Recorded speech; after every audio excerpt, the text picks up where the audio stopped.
Hi guys, welcome to KK Dance Fitness Ministry. My name is Kayla and I welcome you all to my channel. Today we are canning ground beef today. I hope that you guys are excited. Let's go ahead and get started.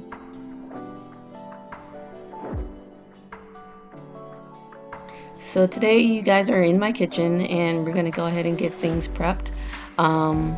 Before we begin cooking the ground beef, I'm just going to go ahead and cut these vegetables up. I have my handy dandy knife.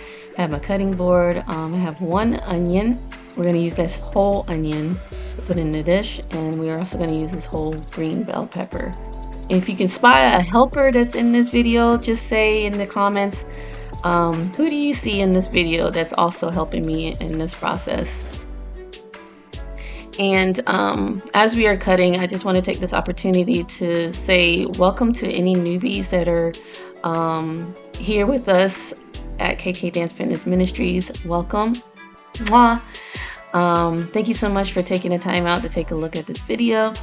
If you are curious to know what we do over here at KK Dance Fitness Ministries, I invite you to take a look at the link below. It's a welcome video.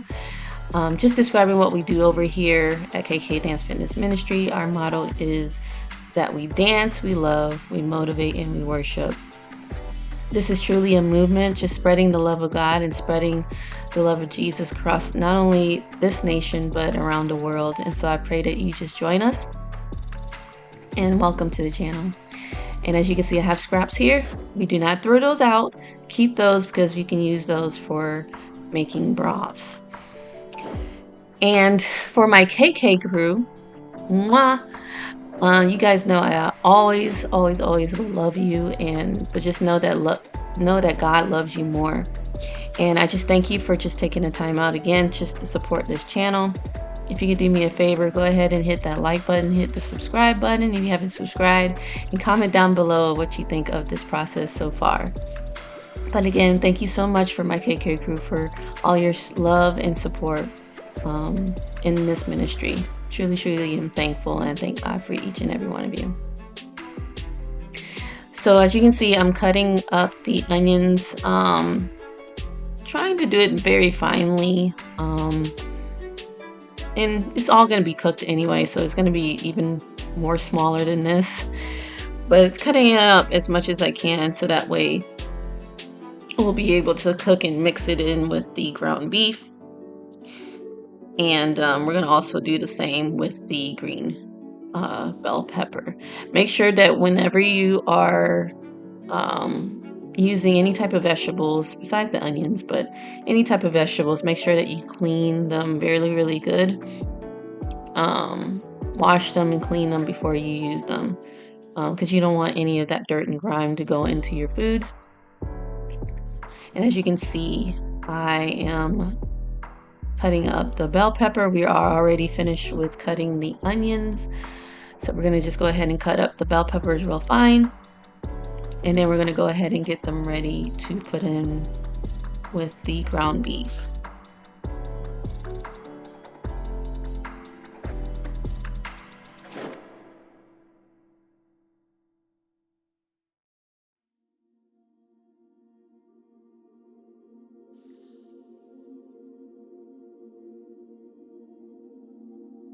As you can see, I'm just taking out the, I don't know what you want to call that part of the sweet bell pepper, but I don't want to say the skin.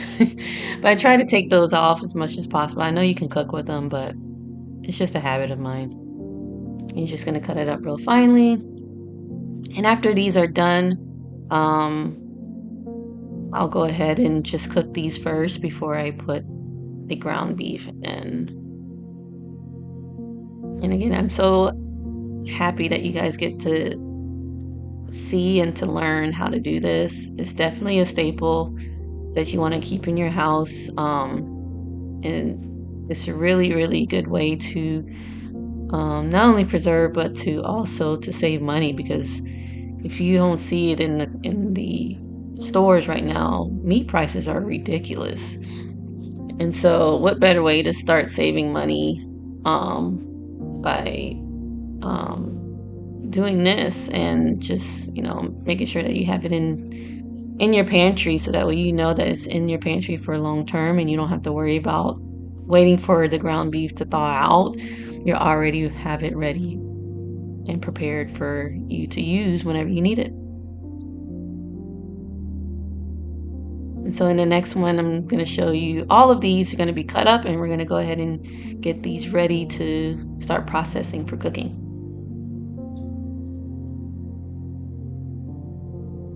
So as you can see, we are already done. I have my 2 bowls here. So we're going to go ahead and put the onions in one bowl, and then we're going to go ahead and put the green peppers into the other bowl.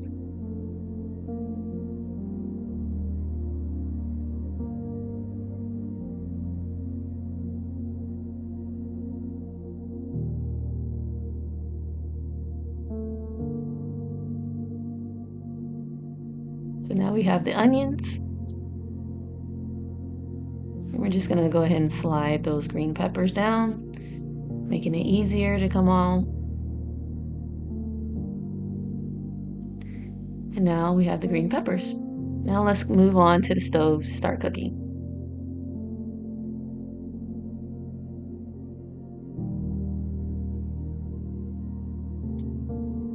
So now we're on my stove. I have everything heated up. This is my avocado oil spray. I love this spray. And I use it all the time. If you can get it from like your local Sam's, you can get 2 of them for like $9. I really love that spray. And then of course I have my other utensils that I'm going to need. That is going to be my spoon. I have a ground beef masher and a another spoon to ladle in the ground beef into the jars. And so now I have my onions and my green peppers. So we're going to go ahead and dump it into the tray, and we're going to go ahead and begin to have these cook before we add the ground beef in. So we're just going to saute these green onions and these green peppers and onions together, let them cook for a little bit, and then we're going to go ahead and add the ground beef.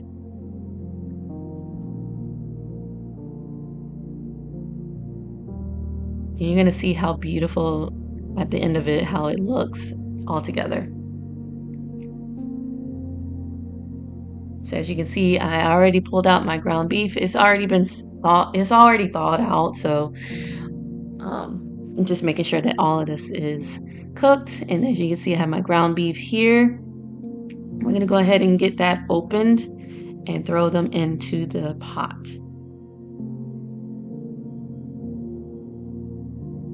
And yes, we are going to throw both of these in there. I only have 2 that I had in my freezer. Normally I would have like 4, but this time I only had 2, which is fine. We'll still get a good amount of jars to have it stored into the pantry.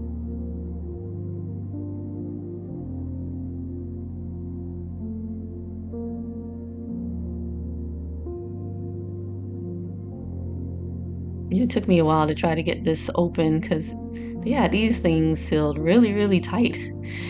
But anyway, so that's one package down. I'm going to go ahead and open up the second package.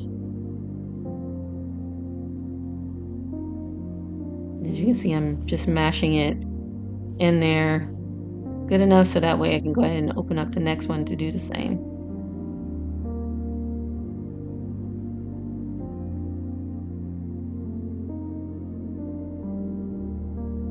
And yes, after we put both of these into the pot, of course, we're going to mash this up with the ground beef masher, and then we'll add our seasonings in afterwards.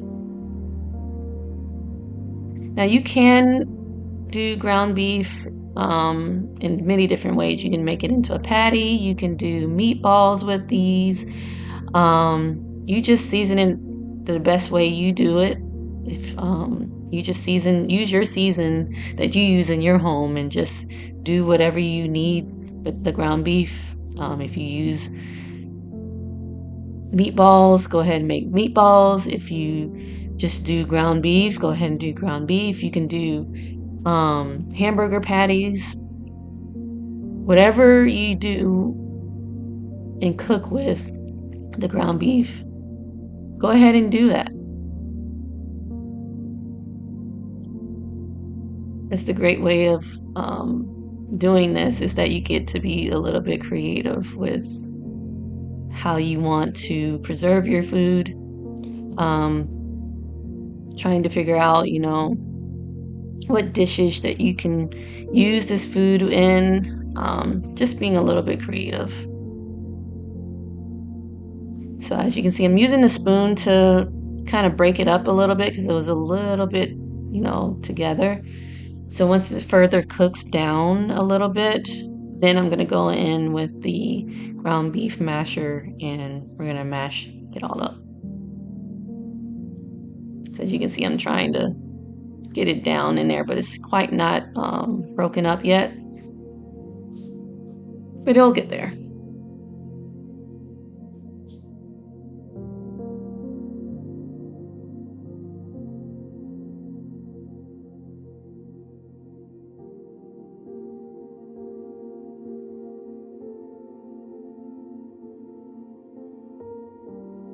You can already see that some parts are already turning different color. When you're cooking your ground beef for canning, normally when you cook it, you'll cook it to make sure that all the pink is out. But in this case, of course, we're going to be cooking it, but we're not going to cook it all the way, because what you're going to be doing is, since you're going to be putting it in the jars and putting it under pressure, it's going to cook even further. So just cook it enough so that way you can get it into the jars, because the pressure canner it's going to do its job and finish off cooking the rest of it. So as you can see, I tried to cover it to make sure that it gets cooked, and then we're going to go back in again with the ground beef masher and mash it up all the way. It's already starting to come together.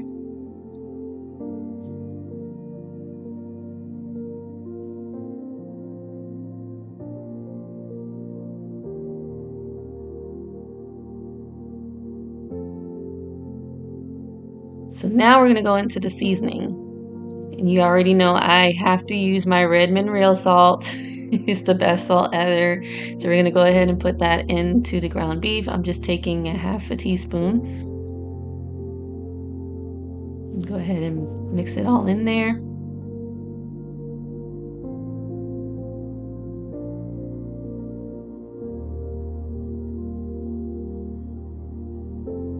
Then we're going to go in with our garlic powder, if you can see that. I don't think you can, but this is garlic powder. So I'm going to go ahead and do a half a teaspoon of that into the ground beef. I want to say that's a half a teaspoon. It might be a teaspoon.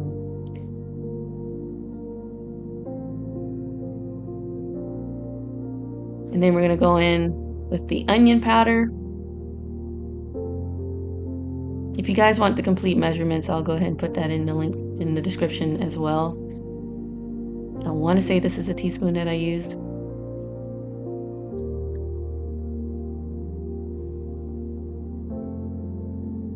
And then this is the black pepper.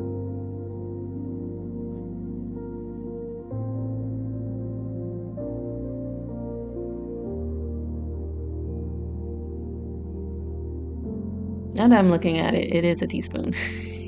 1 teaspoon of it.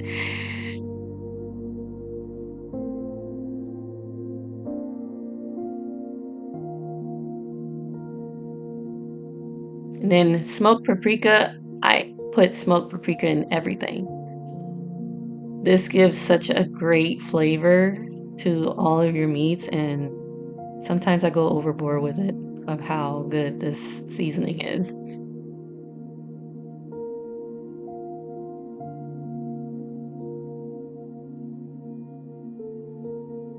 Okay, now we're going to go ahead and mix those seasonings in, and let me tell you, the seasonings definitely filled the room. It smelled so good after I put these seasoning in,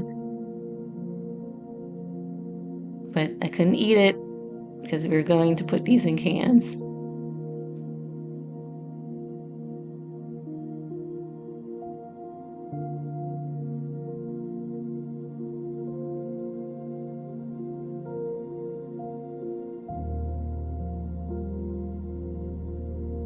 And I love this tool because it makes it a lot easier for you to just mix it all together and making sure that all the clumps are broken together. And as you can see, now it's starting to look like actual ground beef. Still some pink in there, but like I said, we're not going to cook it all the way because the pressure canner is going to it's going to finish off the cooking process in the jars.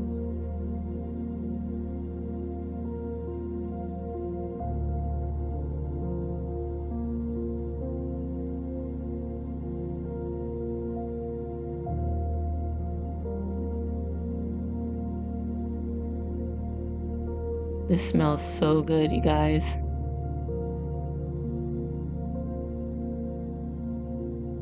Going in one more time. And then now we're going to go ahead, we're going to let it cook for a little bit more, and then we're going to go ahead and get ready to get our jars ready to have it be put in jars and get ready to can. So as you can see now, we got our jars ready. What you didn't see is that because this is a hot method, those jars are hot. So I put them in the oven to keep them warm. And as you can see, I have my funnels here. The two different funnels that I showed you in the introductory, we have the regular mouth, and then we also have the wide mouth.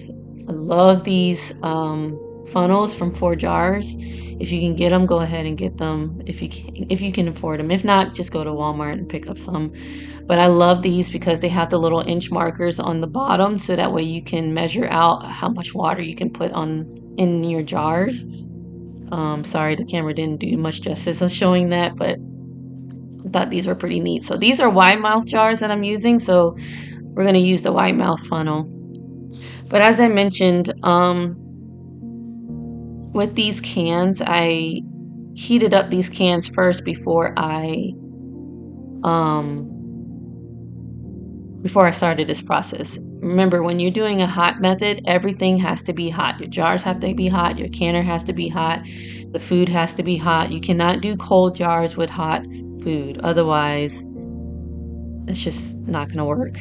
And plus, you can't put cold jars into a hot jar or hot pressure canner because it'll definitely break your jar. So if you're doing the hot method, everything has to be hot. If you're doing the cold method, everything has to be cold. So now you're going to see that I have my funnel here, and I'm starting to put the ground beef into the jars. And I also have my debubbler there, if I can speak. So that way when I pour the hot water in, we'll be able to debubble the bubbles out of the jar. And as I'm doing this, I'm gonna go ahead and take the opportunity to just give you a verse that felt led to share with you guys on just with this process, how you can use this method to actually preserve your faith as well. The verse that I was led to was Jeremiah 29:11, and it reads, "For I know the plans I have for you, declares the Lord, plans to prosper you and not to harm you, plans to give you hope and a future." And if you start thinking about it, before we start canning, we plan out what we are canning for that day. We plan out what food are we going to be canning, how we can cook it, what seasoning we need, what materials we need to properly cook them, and to process the food, making sure that the cans and lids are secure, having right processing time to cook the food, etc. After processing the food and canning it properly, you end up with your very own canned food that would last a long time. And it not only gives you security in knowing that you have food on your shelf, but it's a skill that can be passed down to generations to come. This is the reward and blessing. This is how we can also preserve our faith in God, surrendering to His plan and trusting that His plan will never fail. He knows everything that we need and is putting all things together, just like how we are just like how we are doing with canning. And surrendering and trusting in Him and in His plans for our lives, the benefits that we get from it, what we reap from it, is the blessings, which in turn gives Him the glory. And so I just wanted to give you that encouragement onto today. If you ever feel like you don't know how you can preserve your faith in God, just surrender and surrender everything and just give your full trust in Him. Know that He already had established your plan before you were even born. He already made a way for you. Just trust in knowing that He's already did it for you, that He's already made a way for you. All you got to do is just surrender, trust, and wait on Him. And as you do that, the benefits that you get, the blessings that come from it, and knowing that you surrendered everything is such a great reward to receive. So I pray that this verse encourages you. So now we are debubbling the ground beef, and we're just making sure that we get all of the bubbles out of the jar. Again, you don't want to miss this step, because if you don't debubble it and when you put it in the canner, it can kind of ruin the seal. It'll open up the seal and won't properly seal correctly, if that's a good way to say it. So make sure that you always debubble your food before you put on that seal and put it in the pressure canner to can. The goal is to always have your lids to seal. So you don't want anything to, ruin that process of the lids sealing. So as you can see, with this process, I'm just making sure that the water is at 1 inch headspace. So that's why you're seeing me just looking to make sure that it's at the 1 inch mark on the marker on the funnel. So, and then once this is done, I'm going to go back in and just make sure that the water is at that proper level. And then we're going to go ahead and wipe the rims of the jars. And then we're going to go ahead and put the lids on the jars as well.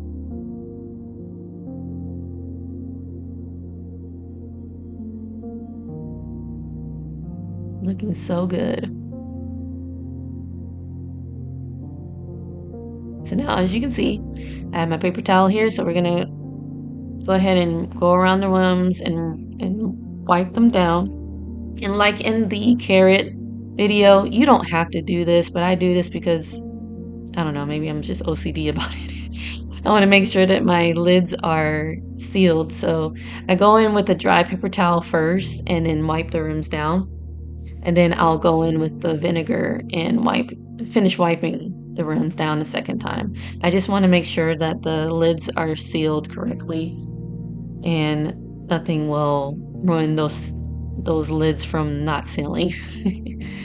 So now, as you can see, I'm going in with the paper towel with the vinegar this time. And we're going to go in here and just making sure that there's no more residue left on the jar, on the lids of the jars, or the rims, if I should say. And making sure there's no grease or anything that's laying on top of the rims. And then after this, we're going to go ahead and put the lids on.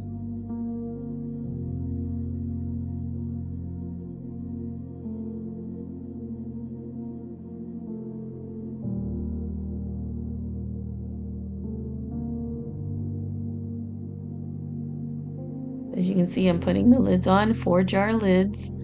Like I said, these are the best lids ever. If you can afford it, go ahead and get it from 4jars.com. But if not, you can just pick up some lids from Walmart.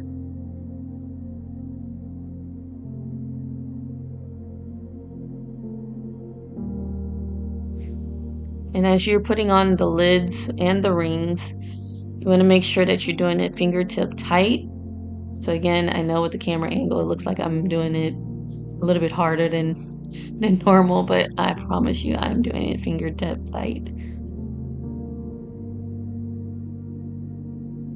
And these jars are hot too, so I don't want to burn my fingers. And now we are ready to put it in the canner.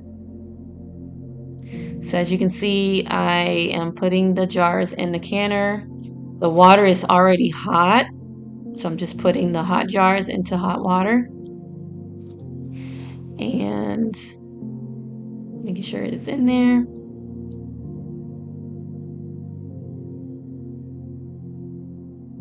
And now we're gonna go in with the vinegar because I do have hard water. I'm gonna go in here and put a little bit of vinegar in there so that way our jars won't be cloudy when we take them out. Then we're gonna go ahead and close it up and get ready for it to process.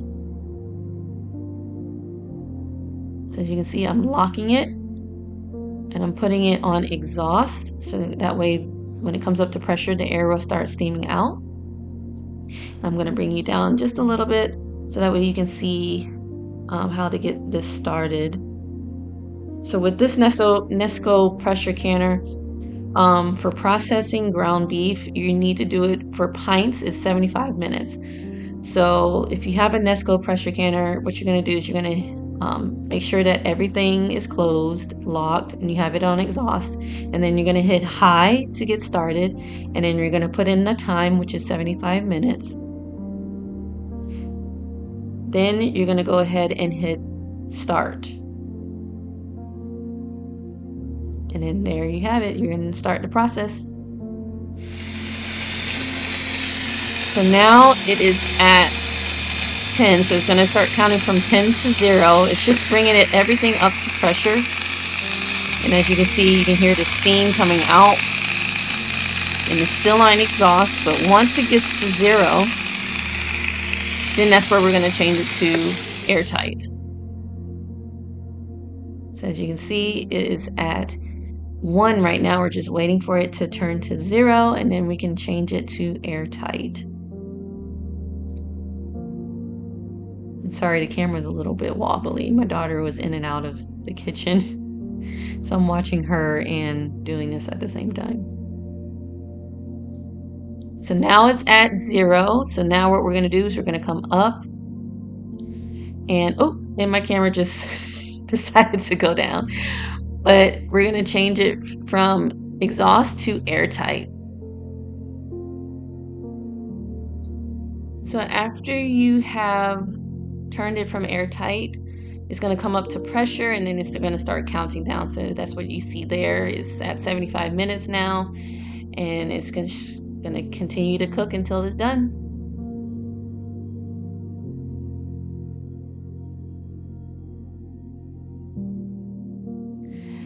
And once it's done, it's going to turn off. So this has been sitting there for about an hour. So you want to wait until like an hour before you start beginning to opening up your pressure canner.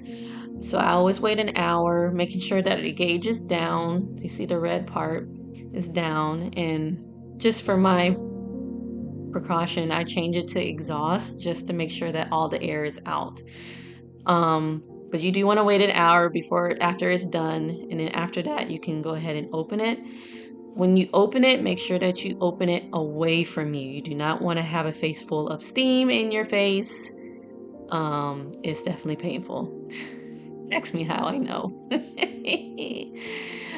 But anyway, so now we have our jars, and you don't see it here, but all 3 of those are cooking. And as you can see, I took all 3 of those jars out and look at the bubbles. They are cooking so beautifully. They look so wonderful. I'm so happy that all of them have cooked and they all have sealed.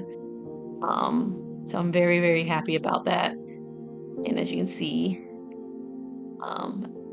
all the lids have sealed. And so now we're just waiting for it to calm down. You want to wait at least 24 hours before you take the rings off. So this is the next day. So now I'm in the process of going ahead and taking the rings off. We're going to go ahead and wash them off. And look how beautiful these look the next day. Yes, the yellow stuff on the top is just fat. Nothing to be worried about. It's just fat. This just came to the top, which is great because it adds a little bit more flavor. But as you can see, I know the camera doesn't bring in any justice. There it is. Look how beautiful that turned out to be. And there you have it, you guys. You got canned ground beef. And as you can see, the lids have sealed. As you can see, I'm touching it. Everything has sealed on each one of these. And now we're going to go ahead and take the rings off, making sure that everything is sealed, and then we're going to wash them.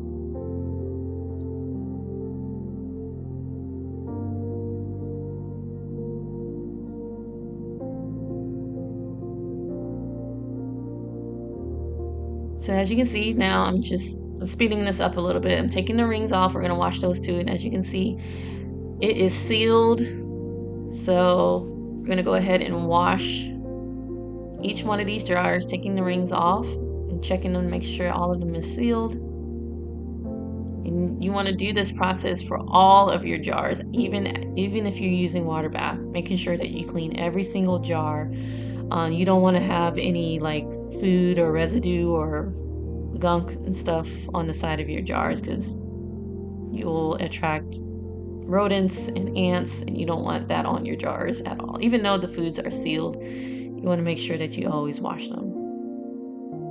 And there you have it, you guys. We have canned ground beef that now you can add to your pantry. Look how beautiful each one of these. I'm just so grateful and thankful that these turned out really, really well. You can go ahead and put your labels on the top to label them and put them in your pantry. But I just thank you guys so much for just taking the time out to learn how to do this. I pray that this blesses you as well as it blessed me. And I just pray that you have a blessed day. And I'm just going to leave you with this. May the Lord bless you and keep you in all the days of your life. In Jesus' name, amen.